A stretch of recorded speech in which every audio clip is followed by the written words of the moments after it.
మనం పంచాంగ శ్రవణం చెప్పించుకుంటూ వస్తున్నాము. ఇందులో భాగంగానే ఈరోజు కూడా జయ Sriram Naidu colony సురణ colony Louis Baig భవన్లో ఈరోజు పంచాంగ శ్రవణ కార్యక్రమాన్ని జరుపుకుంటున్నాము. ఈ కార్యక్రమానికి ముఖ్య అతిథిగా అడిషనల్ డీసీపీ గారు శ్రీ కేఎస్ రావు గారు ముఖ్య అతిథిగా రావడం జరిగింది.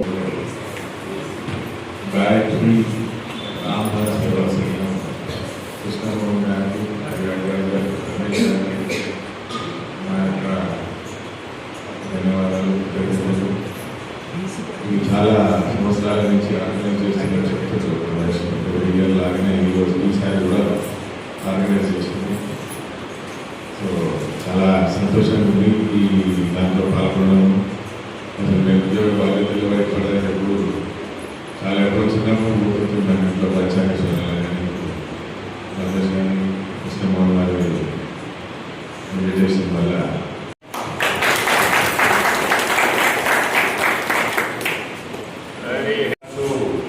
కాబట్టి మేషరాశి వాళ్ళకి బాగుంది. అట్లా బాగుంది కదా విపరీతం ఖర్చు పెట్టే జాగ్రత్తగా ఉన్నారు.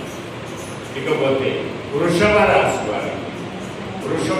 వారికి 5 ఆదాయం 14 ఖర్చులు అంటే అప్పులు చేసే అవకాశాలు ఎక్కువగా ఉన్నాయి. ఖర్చు మరి ఆదాయం కంటే ఎక్కువైనప్పుడు మనం అప్పులు చేయాలి కదా.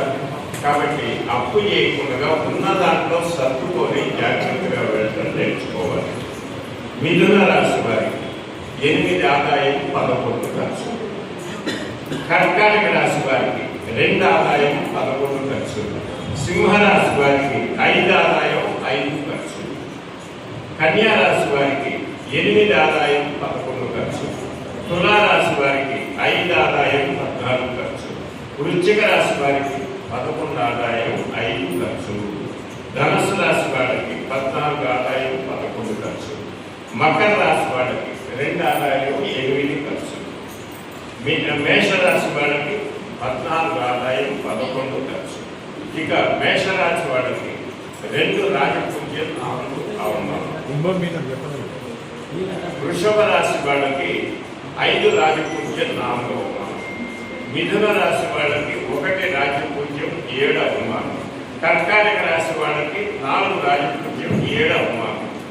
సింహరాశి వాళ్ళకి 7 పూజ్యం 7 అవమానం, 2 సమంగా ఉంది.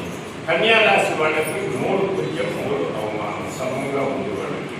తులారాశి వాళ్ళకి 6 పూజ్యం 3 అవమానం. వృశ్చిక రాశి వారికి 2 పూజ్యం 6 అవమానం. ధనుసు రాశి వారికి 5 పూజ్యం 6 అవమానం.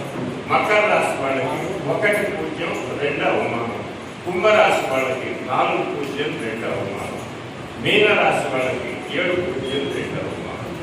ఇది మా ఆయుష్